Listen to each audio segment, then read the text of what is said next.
পৃথিবীর ইতিহাসে এরকম ধরনের ঘটনা আরেকটা হয় নাই, সেটা হলো আলী আসগারের শাহাদাত। আলী আসগারের জন্য প্রথম পানি আনতে গেলেন আব্বাস আলান্দার।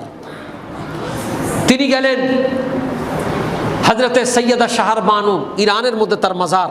আল্লাহ পাক আমাকে একবার জিয়ারতের সুযোগ করে দিয়েছেন, রাষ্ট্রীয়ভাবে গিয়েছিলাম। সেই শাহর বানু, ইনি পারস্যের সম্রাটের মেয়ে ছিলেন। ইমাম হুসাইনের বধূ করে মাওলা আলী তাকে এনেছেন।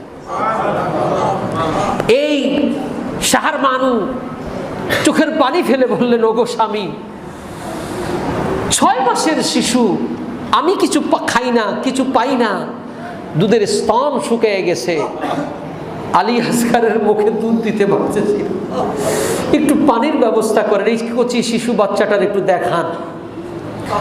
হযরতে আব্বাস আলান্দার তিনি বললেন, অপেক্ষা করেন, আমি যাচ্ছি। আব্বাস আলান্দার তিনি দৌড়ে গেলেন, দিয়ে গিয়ে ফরাতের মধ্য থেকে তিনি পানি তুললেন, মশকের মধ্যে পানি রাখার পাত্রে।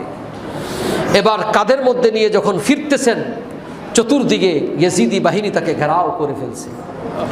আব্বাস আলান্দার বলতেছে, দেখ, এই পানি আমার জন্য না, আমার ভাতিজা 6 মাসের শিশু আলী আসগারের জন্য নিচ্ছি।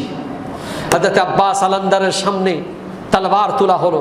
আব্বাস আলান্দার তলোয়ার তুললেন, ডান দিকের পেছন থেকে আক্রমণ করে কাপুরুষের মতো হযরত আব্বাস আলান্দারের ডান হাতের কবজি ফেলে দেওয়া হলো।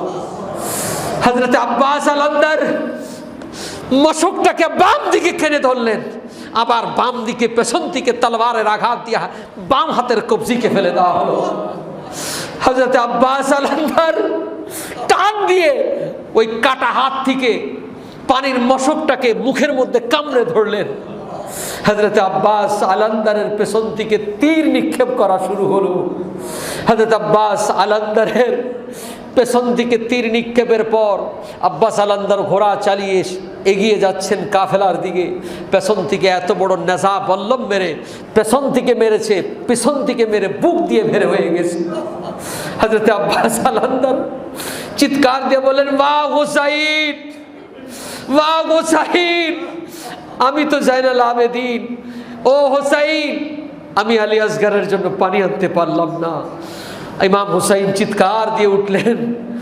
হযরত ইমাম হুসাইন এবার বললেন, জালিম, এই দেখ, 6 মাসের শিশু আলী আসগারের জন্য পানি আনতে গেছে আব্বাস আলান্দার।